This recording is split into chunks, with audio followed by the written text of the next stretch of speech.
love you because my heart is true. Come closer, and I'll tell you of the ABCs. Darling, believe me. Well, every day my love grows strong and find a place there in your heart, and I'll tell you of the ABCs of the NFL. Well, that's a Frankie Lyman song. Frankie Lyman and the Teenagers back in the day, even before my time, but still an oldie but goodie. And we're going to start off. We're going to start off with the NFL. Now, we have NFL week number 5. NFL week number 5. It's already the 5th week, and thank God it is because they have 12 more weeks to go. Actually, 13. 13 more weeks to go and play because the game is now a 17-game season, and who would have thought of anything like that? Certainly, I'm sure they're not too happy about that, but that's the way it goes, and that's the way it is. So let's start off. What do we need to know about week number 5 in the NFL? Let's see. In the frozen tundra, it would be Green Bay taking on the New York Giants. Actually, they're not playing in the frozen tundra. The first game of the week, or the first game of Sunday, actually begins at 9:30, and it will start off in London, England. Yes, London, England. The New York Giants and Daniel Jones will be taking on Aaron Rodgers and the Green Bay Packers. Both teams are 3-1, and there is no home field advantage. But really, I'm taking the Packers. Okay, they're both 3-1, but surprisingly, New York is 3-1, and surprisingly, and we're just going to leave it at that. I don't want to break any New York hearts. You guys are on the roll. The Yankees are in the playoffs, and the Giants are 3-1. I think the Jets are 2-2. So just keep it going. Keep it in New York state of mind. We'll just keep that going. The next game we will move on to, but I'm taking the Packers in this one. But one never knows. The Giants, the Giants have shown a little moxie this year. So that being said, we're going to move on to the Steelers. The 1-3 Pittsburgh Steelers are traveling to Buffalo to take on the 3-1 Buffalo Bills. Now, I don't want to laugh any more than I'm laughing, which is kind of hard, right? But I don't expect the Steelers to do much this game, which begs the question, how did we get here? The vaunted history of the Steelers with Mean Joe Green, Franco Harris, Rocky Bleier, Terry Bradshaw, Lynn Swann, John Stallworth, Dwight White, L.C. Greenwood, Jack Ham, Jack Lambert. How did we get to where we are now, Pittsburgh? Because this is disgraceful. I expect the Steelers to go 1-4 after this game, to be at 1-4, and the Bills to be at the backdrop of the story is that Mitch Trubisky is now out, and they're now starting the new kid, the rookie, Pickett. So they're going to start Pickett. I've been around so long. Do you know that I actually watched Joe Namath play? Well, on TV, yes, and it was on a Monday night, Monday night broadcast. But Joe Willie was still Joe Willie then. That's how long I've been around. And starting a rookie quarterback is a recipe for disaster for that particular squad. So basically, the Steelers are giving up on the season by starting a rookie quarterback. They will not make the playoffs. They might as well call it quits and start selling off players wholesale, whatever large contracts with. I don't think they have any. They can start unloading now. That being said, I'm taking Buffalo. I could have said that 5 minutes ago. The 3-1 Miami Dolphins will travel to the Meadowlands to take on the surprising 2-2 New York Jets. Now, I don't know what to call this one, but can Teddy Bridgewater, Teddy, ready, Teddy, can he bridge the gap? That's a pun that I used last week, but it's still good. Can he bridge the gap? Can he? Yes. If Tua Tags could look like an all-star with that offense, Teddy Bridgewater can surely look like one too. I'm taking the Dolphins. The 3-1 Minnesota Vikings will host the Chicago Bears. I'm forced to go with Kirk Cousins over Justin Fields. Why? Because Kirk Cousins is better. You don't need to be a rocket scientist to figure that one out. Justin Fields is another long line of bust quarterbacks that the Chicago Bears have picked.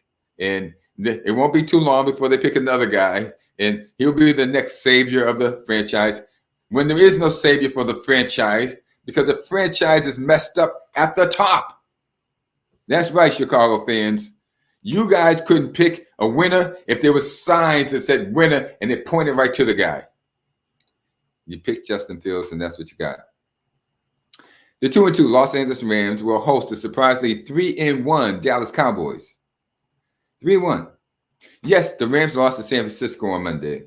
Yes, they may be tired, but I'm betting they bounce back against Dallas unless this kid, Cooper Rush, is the real deal and has galvanized this Dallas offense, which means if he's galvanized the Dallas offense, it will also galvanize the Dallas defense, which means he has picked that team up, which means he would have picked that team up and made them a contender. That remains to be seen. What I do know this, though.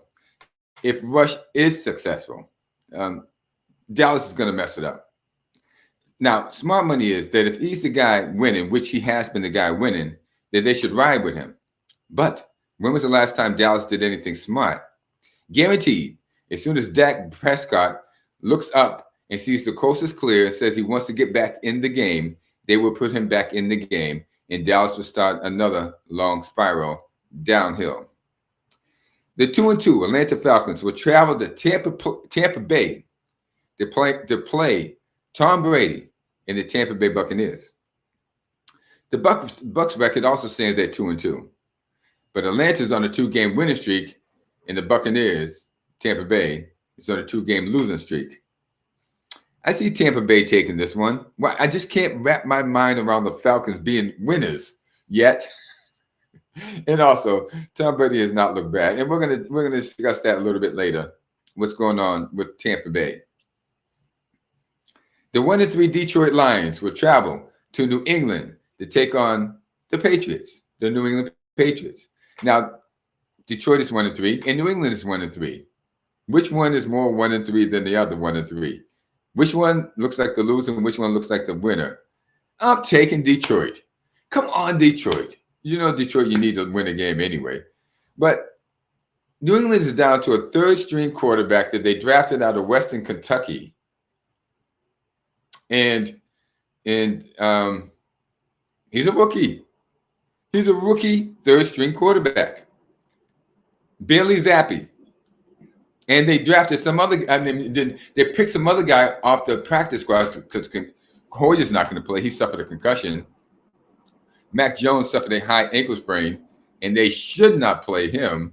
So they're down to this rookie quarterback, rookie third-string quarterback, and I think a pizza delivery guy that they grabbed out of Utah, or maybe it's Tennessee, or maybe it's Texas. Well, anyway, Detroit, you should win this one. That being said, they will probably lose. The 2-2 Cleveland Browns will play host to the San Diego Chargers. The Browns lost to the New York Jets. Then they lost to Atlanta last week. That is not a good resume. I'm thinking Chargers. The 2-2 Jacksonville Jaguars will host the no-win, one-tie Houston Texans. Trevor Lawrence. I made a prediction after seeing the first game that Trevor Lawrence probably will not last long in the league. His delivery was slow. And you know what, Trevor Lawrence? You keep doing what you're doing, and I'll keep doing what I'm doing. You probably can't do what I'm doing, and I definitely cannot do what you're doing, but you're doing what you're doing well. My hats are off to you. Take care of business, baby. Go Jacksonville. The Tennessee Titans will travel to Washington, D.C. to take on the Commanders. Well, Ryan Tannehill, which is the Titans quarterback, should put up good numbers, and Carson Wentz, you're going to have a tough time against this Titans defense. Good luck. I'm going Titans. The Seattle Seahawks will travel to New Orleans to play the Saints. I'm taking the Seahawks because the Saints are just a mess these days. Any team that thinks that Jameis Winston is good enough to start in the NFL is in trouble. I'm taking Seattle. The San Francisco 49ers will travel to Carolina to play the Panthers.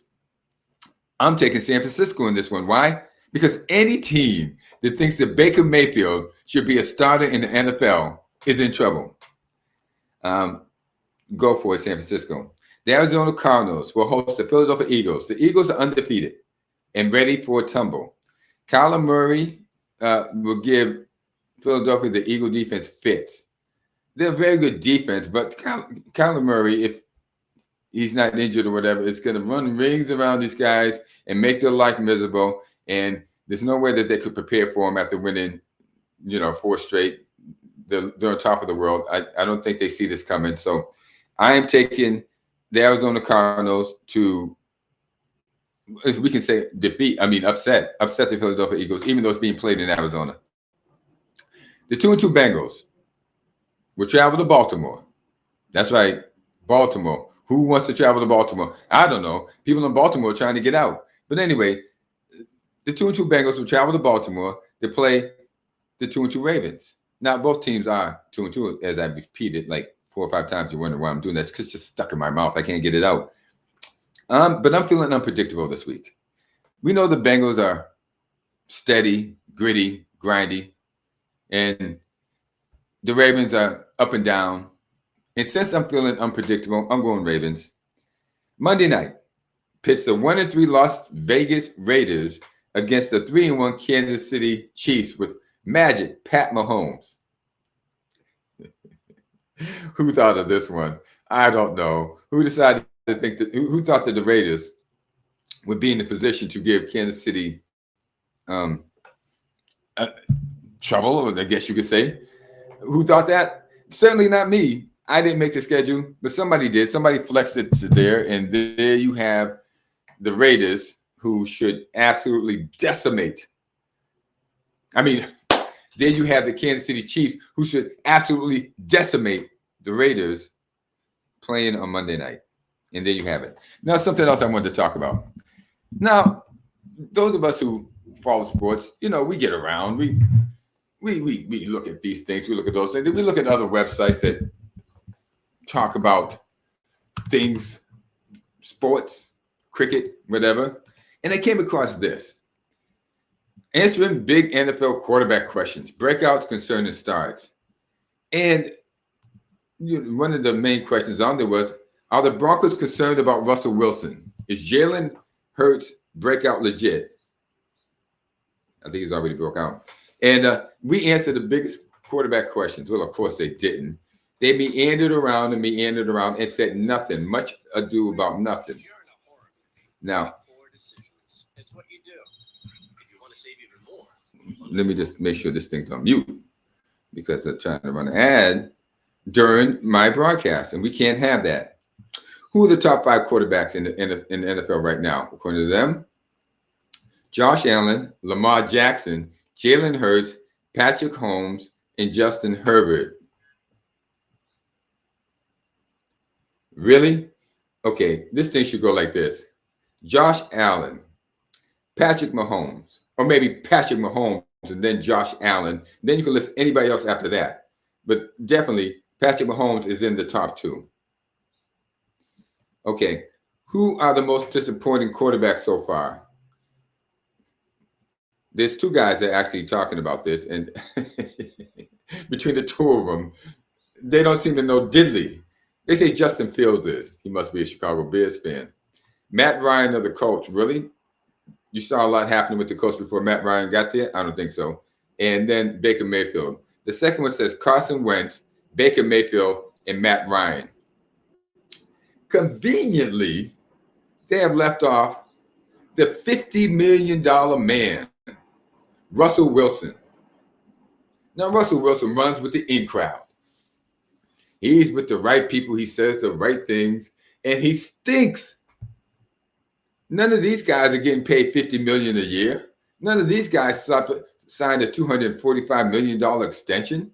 Russell Wilson did. Not Justin Fields, not Matt Ryan, not Baker Mayfield, Carson Wentz, Baker Mayfield, and Matt Ryan again. None of them. Before I list any of these guys, I would say Mitch Trubisky. Who thought Mitch Trubisky was a starting quarterback based upon his resume? And they put him in as a starter. at the vaunted, highly well established and known as the Pittsburgh Steelers. Okay. So, of course, they dodge around and they just blame a bunch of guys who also ran, and maybe Matt Ryan. They put on Matt Ryan, but Matt Ryan going to the Colts. Did anybody see any talent on the Colts? I haven't seen any talent on the Colts last year or this year. I haven't seen anything. I don't know what's going on in Indianapolis, but offensive talent is certainly not it. Matt Ryan has done everything he can to get this team a win. Matter of fact, they beat up on Kansas City, didn't they? Where are these guys coming from? And this is what we have here, ladies and gentlemen. Part of some of the things that I bring to the table is experience. And why is experience important? Because because when you're experienced, you just don't go for the easy stuff. You just don't lay down like a dog and just say the usual things. You say things that make sense because you've seen it before. I've been there. I've done it before. I've heard. I've watched teams. It's convenient to blame Carson Wentz's and Matt Ryan's, Baker Mayfield's. Really? They're not getting paid the big bucks. Well, let's move on. Which quarterback start to the season is most concerning? One says Jimmy Garoppolo. Another one says Tom Brady. Jimmy Garoppolo wasn't even supposed to start. Jimmy Garoppolo is the backup. Now, if we consider Jimmy Garoppolo the backup, he has exceeded expectations. And Tom Brady just passed for 385 yards and 3 touchdowns last week, which this fool seems to have no. Well, he does mention it, and then completely ignores it. How can you ignore somebody who threw for 3 touchdowns and 385 yards? What he does mention is that they only had a total of 3 yards. Wait a minute. They only rushed for a total of 3 yards. Since when does Tom Brady run the damn ball? Never. He's got nothing to do with running the ball. What is wrong with you? It's just Tom Brady hate. Who's the front runner quarterback to win the MVP? One says Justin Herbert. The other says Jalen Hurts. And I'm wondering, have they seen this guy named Pat Mahomes or Josh Allen? Well, I digress. But there you go. There you go, sports fans. There you go. What you have there is my preview for the week number 5 in the NFL. Week number 5. Without the fluff, without the lie down, and I'm just going to say the usual stuff that everyone else says, and I'm not going to be any different. No, you're not going to get that here. Amazing Grace Sports, because we bring the passion, the spirituality, and the unity that is in sports to you with humor. Also, we want you to have fun. So as we go on I'm going to have another episode at about 11 o'clock where I'm going to bring somebody and we're going to talk sports. We're going to see if I'm any different when I have somebody in front of me than I am when I don't have anybody in front of me or sitting next to me or on the phone with me. But anyway, it doesn't really matter. What really matters is that you get up and you get on with your day. I'm sorry for being a little bit late today. I ran a little bit late. I should have been on at 7 o'clock. I didn't make it. I was at the gym lifting weights and time kind of got away from me because, I'm trying to get bigger, stronger, faster, longer as I, mature into my 60s here. And why not? So everybody, eat your vitamins and lift your weight. And most of all, eat the right foods, okay? And stay healthy and have fun. Enjoy, everyone. Enjoy all of your families, what I want to say. I'm going to say a shout out to my kids. And usually I won't do that until Thursday, which I would go by names and I'll name them. But sometimes they watch the broadcast and I want to give a shout out to them and say, listen, I really enjoy you guys. You guys have taught me so much. Being a parent had to be the most rewarding. I'm trying to find the right words. Some of the most rewarding times of my life. I love you all. And I'll talk to you later. And I love you, each and every one of you that tune into the broadcast. We'll see you in a couple of hours. Bye-bye.